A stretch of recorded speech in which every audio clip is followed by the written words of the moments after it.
رب العزت نے قرآن مجید میں اللہ کے رسول صلی اللہ علیہ وسلم سے فرمایا خذ من اموالہم صدقۃ تطہرہم وتزکیہم بہا وصلی علیہم ان صلاتک سکن لہم۔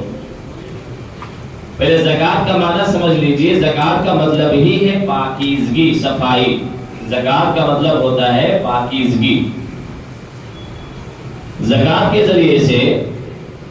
اللہ رب العزت جب کوئی آدمی زکوٰۃ ادا کرتا ہے، صاحب نصاب، مالدار، تو گویا کہ اللہ رب العزت اس کی دل کے اندر پاکیزگی پیدا فرماتا ہے۔ اور پاکیزگی کیسی؟ مال کی جو محبت ہوتی ہے، اس محبت کی جو گندگی لگ جاتی ہے، زکوٰۃ ادا کرنے کے بعد دل کے اندر وہ پاکیزگی، پاکی صفائی ہوتی ہے۔ اور دوسرا یہ ہے کہ جو مال میں آپ زکوٰۃ نکالے ہیں تو باقی جو بچا ہوا مال ہے اس کے گویا اللہ رب العزت نے پاک کر دیا ہے۔ جیسے پانی ہوتا ہے، آدمی پانی فلٹر کرتا ہے، فلٹر ہونے کے بعد پانی کے جو کچھ آپ کو جو ہے نقصان دہ چیز ہو یا آپ کے لیے جو ہے نقصان دہ چیز ہو اس کو ختم کر دیا جاتا ہے۔ تو ایسے ہی گویا کہ زکوٰۃ ایک فلٹر ہے ہمارے مال کے لیے، وہ فلٹر ہو جاتا ہے، اس کے بعد ہمارا مال قابل استعمال ہو جاتا ہے۔ اللہ رب العزت نے فرمایا خذ من اموالہم صدقۃ تطہرہم وتزکیہم بہا وصلی علیہم ان صلاتک سکن لہم۔ اے اللہ کے رسول، اے نبی، من اموالہم صدقۃ تطہرہم، آپ ان میں سے یعنی کہ مسلمانوں سے مال لیجئے، صدقہ لیجئے، زکوٰۃ کا مال لیجئے اور اس کو غریبوں میں تقسیم کیجئے۔ تطہرہم وتزکیہم بہا، یہ مال ان کو پاک کرے گا اور ان کا تزکیہ کرے گا۔ یہ مال زکوٰۃ جو ہے ہمارے انسان کی وہ دل کے لیے بھی اور مال کے لیے بھی پاکیزگی کا ذریعہ ہے۔ دوسری جگہ میں اللہ رب العزت نے ارشاد فرمایا جو بہت ہی ہمارے لیے ڈرنے کی چیز ہے، بہت ہی ڈرنے کی چیز ہے۔ اللہ رب العزت نے فرمایا والذین ينفقون اموالهم فی جو ہے قرآن مجید میں دوسری جگہ ہے کہ جس کو اللہ رب العزت نے مال عطا فرمایا ولا ينفقونها فی سبیل اللہ، اور وہ آدمی زکوٰۃ کے طور پر اللہ کے راستے میں خرچ نہیں کرتا ہے، فبشرہم بعذاب علیم، تو اے نبی آپ اس کو دردناک عذاب کی خوشخبری دے دیجئے۔ اب بتائیے دردناک عذاب کی خوشخبری کے بارے میں بات آ رہی ہے کہ جس آدمی کو اللہ رب العزت نے مال عطا فرمایا ہو، صاحب نصاب بنایا ہو، اور وہ آدمی صاحب نصاب اور مالدار ہونے کے باوجود بھی مال زکوٰۃ ادا نہ کرتا ہو، تو ایسے آدمی کے لیے اللہ رب العزت جو اتنا رحیم ہے، شفیق ہے، کریم ہے، بندوں پر مہربان ہے، لیکن اللہ رب العزت فرماتا ہے فبشرہم بعذاب علیم، اے نبی آپ ایسے لوگوں کے لیے دردناک عذاب کی خوشخبری دے دیجیے۔ یوم یحمى علیہا فی نار جہنم، یہ جو مال آدمی زکوٰۃ نکالتا نہیں ہے، پر دیکھیں انسان ہے، انسان کی جو فطرتاً انسان کے دل میں مال سے محبت ہوتی ہے، جان اور مال سے محبت ہے، انسان کو اپنی جان پیاری ہے، انسان کو اپنا مال پیارا ہے۔ بہت مشکل سے انسان کے اندر کا جو ہے مال نکلتا ہے، بہت مشکل ہے، لیکن میرے بھائیوں اور دوستوں جو آدمی اپنے آپ کو بنائے، اللہ کے حکموں پر چلے اور آخرت میں ڈرے، آخرت کے عذاب سے ڈرے، اللہ کے حکموں کو مانے، تو اس آدمی کے لیے کام کرنا آسان ہو جاتا ہے۔ ما نقصت صدقۃ من مال، شیطان ہم لوگوں کو ایک وسوسہ ڈالتا ہے عام طور پر ذہنوں میں کہ آپ مال اپنے ہاتھوں سے کما کر رکھے ہو، آپ نے گہاڑے پسینے اور خون کی کمائی سے آپ نے پیسہ کمایا ہے، آپ کی قربانی اور محنت ہے، اب یہ پیسہ آپ جمع کر کے رکھے ہیں، اس کو آپ ادا کریں گے تو اتنا پیسہ ہمارا جا رہا ہے، مال جاتا ہوا اور بہت بڑا بنا کر شیطان ہم لوگوں کو دکھلاتا ہے کہ اتنا مال ہمارے مال میں سے، اتنی جائیداد ہمارے مال میں سے ختم ہو جائے گی۔ اگر ہمارے پاس کسی کے پاس 1 لاکھ روپیہ ہے تو 1 لاکھ روپیہ میں 2.5% 2,500 روپیہ ہوتا ہے، تو 2,500 روپیہ اگر ہم دینا چاہیں گے تو شیطان ہم لوگوں کی یعدکم الفقر ویأمرکم بالفحشاء، یہ شیطان ہم لوگوں کو فقر و فاقہ کے بارے میں بتائے گا، تمہارا اتنا پیسہ خرچہ ہو جائے گا، تمہارا اتنا مال کم ہو جائے گا۔ اللہ کے رسول نے فرمایا ما نقصت صدقۃ من مال، کہ زکوٰۃ اور صدقہ کسی بھی انسان کے مال کو کم نہیں کرتا ہے۔ یعنی کہ جو آدمی اللہ کی رضا کے لیے اور خوشنودی کے لیے اور اللہ کی خوشنودی حاصل کرنے کی نیت سے اگر وہ اپنے مال میں سے پیسے نکال رہا ہے، صدقہ نکال رہا ہے، زکوٰۃ نکال رہا ہے، تو کبھی بھی اللہ رب العزت زکوٰۃ اور صدقے کی بنیاد پر مال میں کمی نہیں کرتا ہے، بلکہ بڑھوتری ہی ہوتی ہے۔ تجربہ ہے اور مشاہدہ بھی ہے کہ جو آدمی اگر پابندی کے ساتھ اور حساب کتاب لگا کر اپنے مال میں سے زکوٰۃ پابندی کے ساتھ نکالتا ہے، اللہ رب العزت اس کے مال میں برکت عطا فرماتا ہے، اس کے مال میں بڑھوتری عطا فرماتا ہے، کبھی وہ غریب نہیں ہوگا، کبھی وہ فقیر اور مسکین نہیں بنے گا، زکوٰۃ نکالنے اور صدقہ دینے کی بنیاد پر۔ میرے بھائیو اور دوستوں، یوم یحمى علیہا فی نار جہنم فتقوی بہا جباہہم وجنوبہم وظہورہم، بہت سخت وعید ہے، بہت سخت وعید ہے۔ اگر اللہ رب العزت نے مالدار بنایا ہے تو اس میں غریبوں کا حق ہے، والذین فی اموالہم حق للسائل والمحروم، اس میں غریبوں کا حق ہے، بیواؤں کا حق ہے، یتیموں کا حق ہے، مجبور اور بے کسوں کا حق ہے مالداروں کے مال میں۔ یہ آپ کے لیے سعادت ہے، ایک مالداروں کے لیے، صاحب نصاب کے لیے سعادت اور شرف کی بات ہے کہ اللہ رب العزت اپنے بندوں کی ضرورت کو آپ کو واسطہ اور بنیاد بنایا ہے،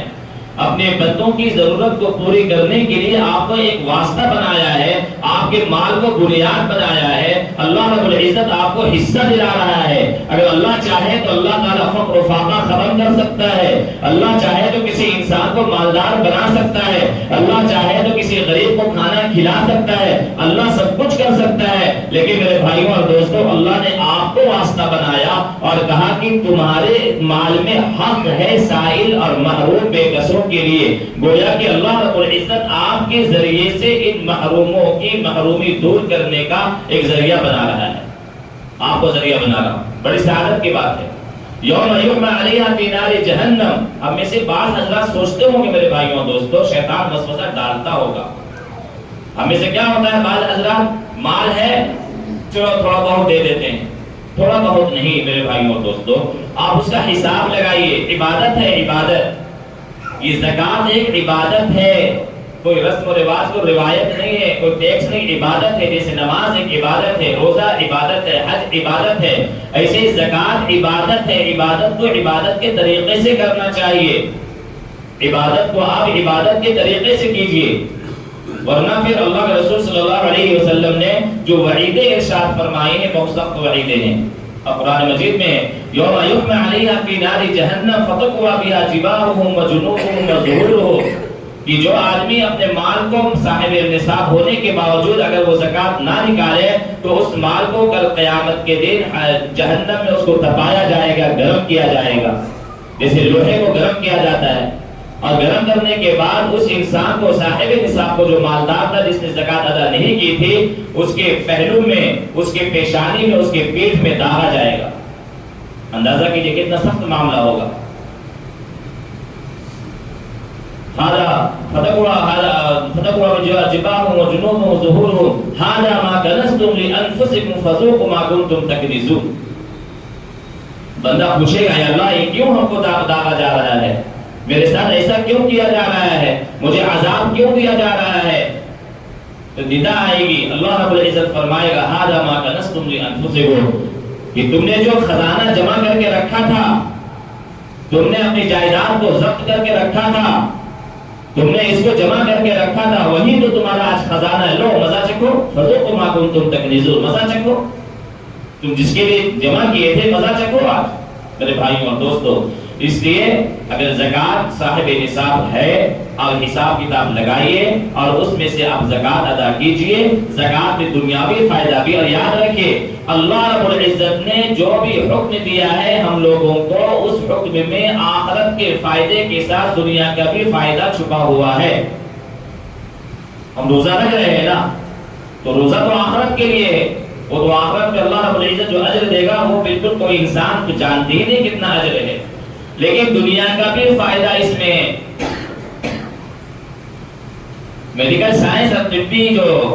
رپورٹ ہے وہ بتاتے ہیں روزہ رکھنے سے انسان کی صحت میں بڑھوتری ہوتی ہے، انسان کے اندر سے انسان کو ختم کرنے والے جراثیم ختم ہوتے ہیں، انسان کے اندر جو جراثیم پیدا ہو جاتے ہیں سال بھر، اگر کوئی آدمی 1 مہینہ 25 دن مسلسل بھوکا رہے صبح سے شام تک تو وہ جراثیم مر جاتے ہیں۔ دنیاوی فائدے بہت ہیں، ہم لوگ نماز پڑھتے ہیں، نماز میں دنیاوی فائدے ہیں، جو آدمی نماز پڑھ لے سنت کے وقت مطابق، سنت کے اعتبار سے اس کے صحت ٹھیک رہے گی، اس کے گھٹنے کے درد، کمر کا درد، گردن کا درد ٹھیک رہے گا۔ تو یہ ہم لوگوں کو دنیاوی فائدہ نہیں دیکھنا ہے، عبادت ہے، آخرت کو دیکھنا ہے، لیکن ضمن ایک بات یہ ہے کہ جو بھی عبادت اللہ تعالیٰ نے ہم لوگوں پر لاگو کیا ہے اس میں دنیا کا فائدہ بھی چھپا ہوا ہے، دنیا کا فائدہ ایسا نہیں ہے کہ نہیں، اس میں زکات میں بھی دنیا کا فائدہ ہے۔ اللہ تعالیٰ ہمارے مال میں بڑھوتری فرماتا ہے، اللہ کے رسول صلی اللہ علیہ وسلم نے فرمایا حسنوا اموالکم بالزکات، اپنے مال کی حفاظت کرو زکات کے ذریعے سے، اپنے مال کی حفاظت کرو زکات کے ذریعے سے۔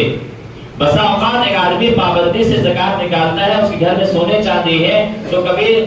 چور آیا چوری نہیں کر پایا، کبھی دکان میں وہ زکات نکالتا تھا، کوئی آدمی جو دکان کو نقصان پہنچانا چاہا نہیں پہنچا پایا، کوئی آدمی زکات نکالتا تھا پابندی سے، اس کا کوئی مال کہیں ڈوبنے والا تھا نہیں ڈوب پایا، نہیں ڈوبا۔ وجہ کیا ہے؟ اس کے پیچھے وہ اللہ رب العزت مدد فرماتا ہے زکات کی بنیاد پر۔ اللہ کے رسول نے فرمایا حسنوا اموالکم بالزکات، اپنے مال کی حفاظت کرو زکات کے ذریعے سے۔ اللہ کے رسول نے جو کچھ فرمایا میرے بھائیوں اور دوستوں وہ حق اور سچ ہے، ایمان والے کو اس پر ایمان رکھنا چاہیے، ایک ایمان والے کو اس میں ایمان رکھنا چاہیے۔ ایک دوسری حدیث میں اللہ کے رسول صلی اللہ علیہ وسلم نے جو سخت وعید فرمائی ہے، بہت سخت وعید، من آتاہ اللہ مالا فلم یؤتی زکاتہ مثل له ماله شجاعا اقرع يطوقه يوم القيامة انا كنزك انا مالك۔ اللہ کے رسول نے فرمایا کہ اللہ رب العزت نے اگر کسی کو مال عطا فرمایا اور وہ آدمی اس میں سے زکات نہیں نکالا تو کل قیامت کے دن میں اس مال کو اللہ رب العزت اژدہا سانپ بنا کر، ایک خونخوار زہریلا سانپ بنا کر، لہو زبیبتان، اس کے دونوں آنکھوں کے سامنے 2 نشان ہوں گے، اور جب کوئی سانپ بہت زیادہ زہریلا ہوتا ہے تو اس کے یہ 2 نشان ہوتے ہیں۔ زہریلا سانپ بنا کر اس کے گردن میں چین کی طرح توق ڈال دیا جائے گا، توق ڈال دیا جائے گا، اور وہ ڈسے گا اور کہے گا انا کنزک انا مالک، میں تمہارا مال ہوں، میں تمہاری جائیداد ہوں۔ اللہ کی مدد کرنا میرے بھائیوں اور دوستوں، اس لیے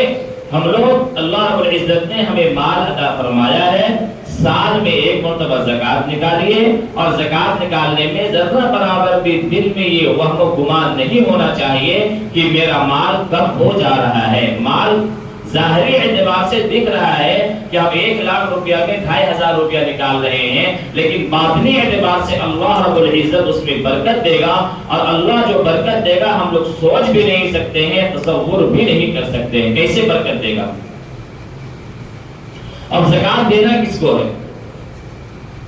اب کس چیز پر فرض ہوتا ہے؟ سونا ہے، چاندی ہے، اموال تجارت ہے، کیش ہے، بینک بیلنس ہے۔ بہت سارے لوگ جو ہے پیسے رکھتے ہیں بینک میں، تو اس کا بھی حساب کر لیجئے، اگر 1 لاکھ روپیہ ہے تو 2500 روپیہ نکالنا ہوگا، اسی حساب سے کر لیجئے 2.5%۔ 7.5 تولہ چاندی ہے، 87 گرام پوائنٹ 480 ملی گرام، اگر اتنا سونا ہے 87 گرام پوائنٹ 480 ملی گرام تو آپ کو بھی ہے زکات واجب ہو جائے گی۔ چاندی ہے 52.5 تولہ یعنی کہ 612 گرام پوائنٹ 360 ملی گرام، تو اس پہ زکات واجب ہوگی۔ کسی کے پاس میں سونا کم ہے، چاندی کم ہے، تھوڑا پیسہ ہے، اور تینوں کو ملا کر اگر 52.5 تولہ یعنی 612 گرام چاندی کے مالیت کے بقدر ہوتا ہے اس کی لاگت تو پھر اس پہ زکات واجب ہے۔ تھوڑا سونا تھا، تھوڑا چاندی تھا، تھوڑا سا پیسہ ہے اور تینوں ملایا جائے تو 612 گرام جو چاندی کی قیمت ہے اس قیمت میں تینوں کی قیمت پہنچتی ہے ملا کر، تو پھر اس آدمی پر زکات واجب ہو جائے گی، بشرطے کہ وہ مقروض نہ ہو، کسی سے قرض لیا ہوا نہ ہو، مقروض پر زکات نہیں ہے۔ لیکن ایسا نہیں کوئی آدمی جان بوجھ کر قرض لے لے، رمضان سے پہلے یا سال ہونے سے پہلے کسی سے قرضہ لے لے اور پھر جو ہے 1 مہینے کے بعد اس کو قرضہ واپس کر دے اس نیت سے کہ ہم تو مقروض ہیں بھائی، ہم کہاں سے قرض ادا کریں گے۔ تو میرے بھائی اور دوستوں دیکھیے، عبادت میں چالاکی، عبادت میں بہت زیادہ دماغ نہیں لگانا ہے، عبادت کو عبادت کے طریقے سے کرنا ہے۔ انما الصدقات للفقراء والمساکین والعاملین، 8 مصارف ہیں زکات کو ادا کرنے کے، 8 قسم کے لوگوں میں آپ زکات ادا کر سکتے ہیں۔ فقراء ہے، مساکین ہے، والعاملین علیہا، اور ان فقراء مساکین کی زکات کو اصول کرنے والے لوگ جو ہوتے ہیں ان کو بھی زکات آپ دے سکتے ہیں، یعنی کہ وہ زکات کی جو رقم ہوتی ہے اس میں سے تنخواہ وغیرہ ان کو دی جاتی تھی، دی جا سکتی ہے۔ والمؤلفۃ قلوبهم وفي الرقاب، کوئی مؤلفہ قلوب بولتے ہیں کوئی آدمی اسلام قبول کرنا چاہ رہا ہے یا اسلام قبول کر لیا ہے، اس کی تعریف قلب کے لیے آپ اس کو زکات کی رقم دے سکتے ہیں۔ وفي الرقاب والغارمین وفي سبیل اللہ، کوئی قیدی ہے، کوئی غلام ہے، پہلے دور میں غلام تھا، ابھی جو ہے علماء کرام نے قیدی ہے اس کی رہائی کے لیے پیسہ مانگا جا رہا ہے، جیسے کوئی قیدی ہے جیل میں بند ہے اور اس کی رہائی کے لیے پیسہ مانگا جا رہا ہے تو آپ اس کو رہائی کے لیے آپ زکات کی پیسہ رقم دے سکتے ہیں۔ والغارمین فی سبیل اللہ، کوئی قرض دار ہے، کوئی مقروض ہے، بیچارہ وہ مالدار تھا لیکن وہ کسی وجہ سے جائز طریقے سے، ایسا نہیں کہ لون اٹھایا ہوا بینک سے لاکھوں روپے کا لون اٹھایا ہوا ہے اور وہ جو زکات کے پیسہ مانگ رہا ہے کہ بھائی اتنا ہم لون لے لیے ہیں، ہم کو زکات کے پیسہ دو، ہم زکات کے مستحق ہیں، جائز طریقے سے کوئی آدمی مقروض ہے تو اس کی قرض کی ادائیگی کے لیے آپ پیسہ دے سکتے ہیں۔